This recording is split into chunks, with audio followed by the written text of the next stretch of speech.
selamat pagi. Saya Kasih Warbung bersama rekan-rekan saya. Saya Fadila Fadiana. Saya Sanya Nelon. Saya Octavia Onda. Saya Angel Mukadompis. Kami akan menemani Anda pada hari ini selama beberapa menit ke depan dalam menyampaikan berita yang ada serta info-info terkini dan aktual. Presiden Republik Indonesia Joko Widodo meresmikan Jalan Tol Manado-Bitung, ruas Danau Wuduk Bitung di gerbang tol pada hari Jumat 25 Februari 2022.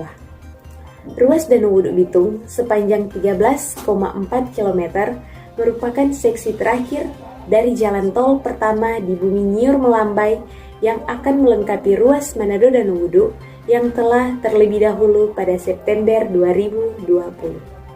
Dalam sambutannya, Presiden Joko Widodo berharap dengan beroperasinya jalan tol Manado Bitung secara penuh, maka akan semakin mempermudah pengiriman logistik serta mobilitas orang dan barang baik ke Pelabuhan Internasional Bitung maupun menuju Likupang, serta muncul titik-titik pertumbuhan ekonomi baru.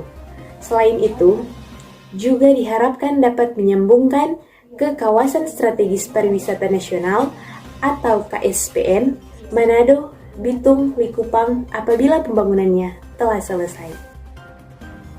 Jalan tol Manado Bitung sepanjang 39,8 km tuntas dan siap dimanfaatkan untuk mendukung seluruh aktivitas masyarakat di Sulawesi Utara. Jalan tol ini akan memangkas waktu tempuh dari Manado Bitung yang sebelumnya sekitar 1,5 jam sampai 2 jam, sekarang sekitar 35 menit, ujar Presiden Republik Indonesia. Dengan dituntaskannya ruas Danau Wuduk Bitung, maka jalan tol Manado Bitung telah terhubung secara penuh dengan total panjang 39,8 km dan menjadi jalan tol terpanjang di Pulau Sulawesi. Gubernur Sulawesi Utara, Oli Dondo Kambe, mengatakan diresmikannya tol Danau Wuduk Bitung menandakan kehadiran pembangunan pemerintah yang merata. Dia mengungkapkan tol tersebut diharapkan dapat meningkatkan pertumbuhan dan pariwisata ekonomi untuk wilayah Sulawesi Utara. Ini merupakan seksi terakhir dari tol Manado Bitung. Sore ini, jalan tol Manado Bitung, seksi Danau Wuduk Bitung sepanjang 13,5 km telah rampung dan telah selesai, ujar Jokowi dalam sambutannya pada peresmian tol tersebut. Dengan begitu, jalan tol Manado Bitung yang membentang 39,8 km tuntas dan siap dimanfaatkan dalam mendukung aktivitas masyarakat di Sulawesi Utara. Setelah sambutan, Jokowi menandai peresmian jalan tol tersebut dengan penekanan tombol sirine dan penandatanganan prasasti. Gubernur Sulawesi Utara, Oli Dondo Kambe, mengucapkan terima kasih kepada Presiden Republik Indonesia yang telah menyelesaikan jalan tol Manado Bitung sebagai bentuk komitmen pemerintah pusat atas pembangunan infrastruktur dari barat hingga timur Indonesia. Berita selanjutnya datang dari bencana alam di Sulawesi Utara. Longsor timpa ruas jalan di Kota Manado, tewaskan seorang pemotor. Bencana longsor menimpa ruas jalan penghubung Kota Manado dan Kota Bitung, Sulawesi Utara. Insiden ini juga membuat seorang pengendara motor meninggal dunia akibat tertimpa longsor saat melintas di lokasi. Peristiwa ini terjadi pada pukul 18.00 WITA, tepatnya di Kecamatan Paldua, Kota Manado. Kejadian ini juga membuat kemacetan panjang sehingga Polantas melakukan pengalihan arus lalu lintas. Jenazah kini sudah dibawa ke rumah duka setelah sempat dilarikan ke Rumah Sakit Auri, Manado. Hujan deras disertai angin kencang yang melanda Kota Manado membuat longsor dan pohon tumbang di ruas jalan utama. Seorang pengendara meninggal dunia akibat tertimpa longsor. Korban sempat dibawa ke rumah sakit, namun nyawanya tak tertolong. Pohon tumbang menyebabkan akses jalan di daerah tersebut mengalami kemacetan panjang. Akses jalan dari pusat kota ke Kairagi dan bandara ke pusat kota terpaksa dialihkan ke jalur lain yang aman dari bencana. Berita selanjutnya datang dari Museum Holocaust Yahudi di Minahasa, Sulawesi Utara. Museum Holocaust ini adalah yang pertama di Indonesia bahkan di Asia Tenggara, sehingga menuai pro dan kontra. Sejumlah kalangan berpendapat bahwa Museum Holocaust ini bertentangan dengan nilai luhur Pancasila. Pun ada yang mengatakan pembangunan Museum Holocaust ini untuk mengedukasi masyarakat supaya tidak ada lagi hidup dalam sekat-sekat. Pada 27 Januari lalu, warga negara Indonesia berdarah Yahudi yang tergabung dalam komunitas Yahudi di Minahasa meresmikan Museum Holocaust pertama di Indonesia di Tondano, Kabupaten Minahasa, Sulawesi Utara. Peresmian ini dihadiri oleh Duta Besar Jerman untuk Indonesia, Ina Lebel, serta Bupati Minahasa, Royke Octavian Roring.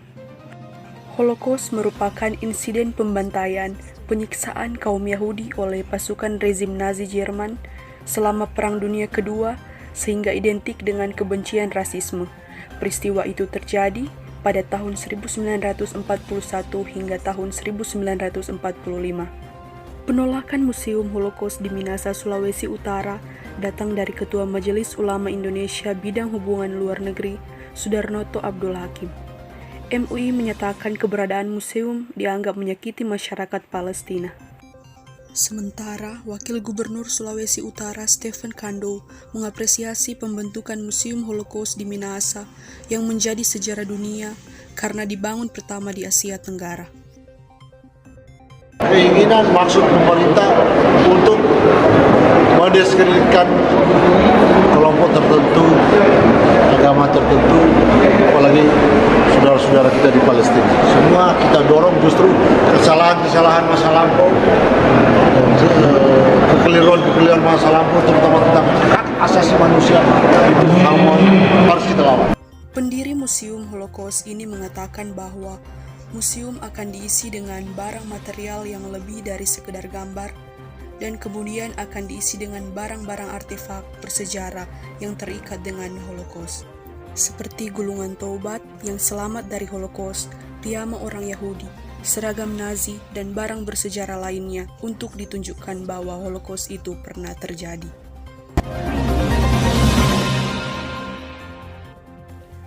Berita selanjutnya datang dari Bandara Udara Internasional Samratulangi.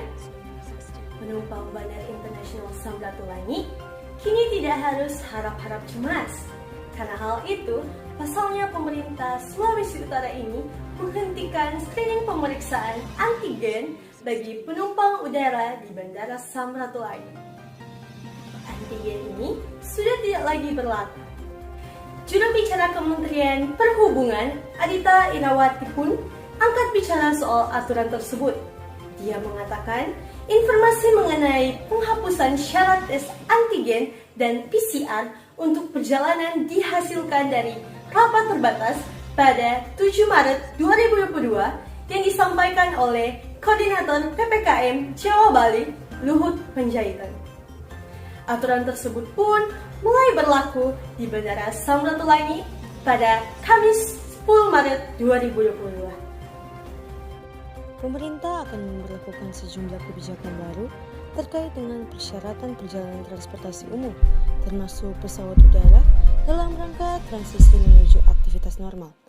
Menteri Koordinator Bidang Kemaritiman dan Investasi Menko Marves, Luhut Panjaitan, menyampaikan perilaku perjalanan domestik dengan transportasi udara, laut maupun darat yang sudah melakukan vaksinasi COVID-19 kedua ataupun lengkap, sudah tidak perlu melakukan hasil tes antigen maupun PCR negatif. Dalam rangka transisi menuju aktivitas normal hari ini, pemerintah akan memperlakukan berbagai kebijakan sebagai berikut. Pertama, pelaku perjalanan domestik dengan transportasi udara, laut maupun darat yang sudah melakukan vaksinasi dosis kedua dan lengkap, sudah tidak perlu menunjukkan bukti tes antigen maupun PCR negatif. Hal ini ditetapkan dalam surat edaran yang akan diterbitkan oleh kementerian dan lembaga terkait yang akan terbit dalam waktu dekat ini. Terbitnya Surat Edaran Kementerian Perhubungan RI Nomor 21 Tahun 2022 tentang petunjuk pelaksanaan perjalanan dalam negeri (PPDN) dengan transportasi udara pada masa pandemi COVID-19 disikapi pihak Bandara Samratulangi Manado, terutama terkait kebijaksanaan dihapusnya syarat tes PCR dan antigen. Dalam surat edaran tersebut, selain dihapusnya syarat tes PCR dan antigen bagi yang sudah 2 kali divaksin, juga menyebutkan bagi PPDN dengan usia di bawah 6 tahun dapat melakukan perjalanan dengan pendamping perjalanan dan menerapkan protokol kesehatan secara ketat, ujar General Manager Bandara Samratulangi Manado, Mingus Gai Deguai. Mingus mengatakan dalam surat edaran tersebut mengatur ketentuan perjalanan orang dalam negeri dengan transportasi udara diantaranya yakni PPDN yang telah mendapatkan vaksinasi dosis kedua atau dosis ketiga booster tidak diwajibkan menunjukkan hasil negatif tes PCR atau rapid test antigen. Sedangkan PPDN yang telah mendapatkan vaksinasi dosis pertama wajib menunjukkan hasil negatif tes PCR yang sampelnya diambil dalam kurun waktu 3 kali 24 jam. Untuk rapid test antigen, sampelnya diambil dalam kurun waktu 1 kali 24 jam sebelum keberangkatan syarat perjalanan.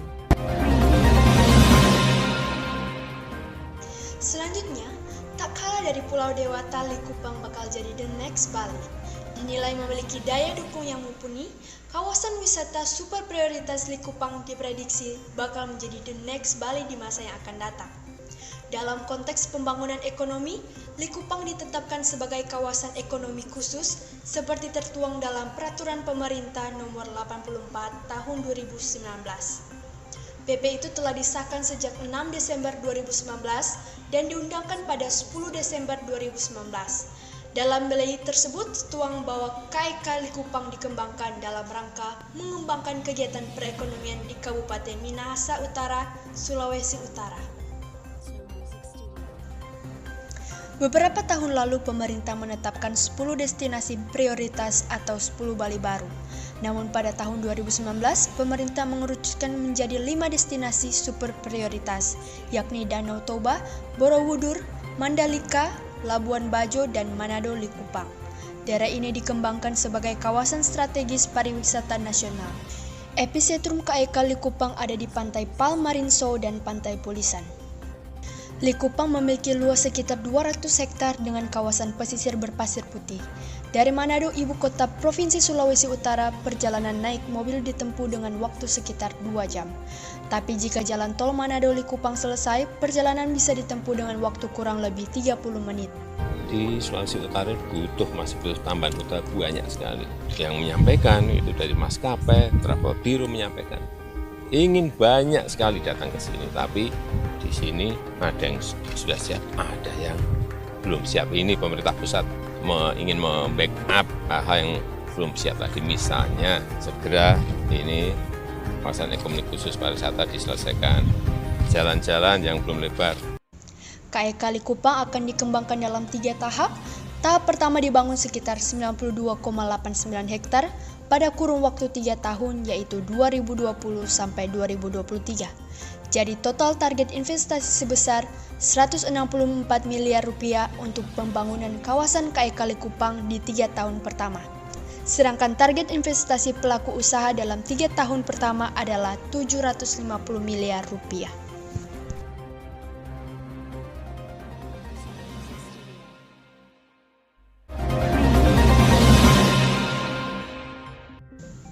Sekian berita yang dapat kami sampaikan. Saya Sania Nelon bersama rekan-rekan saya mengucapkan terima kasih dan sampai jumpa.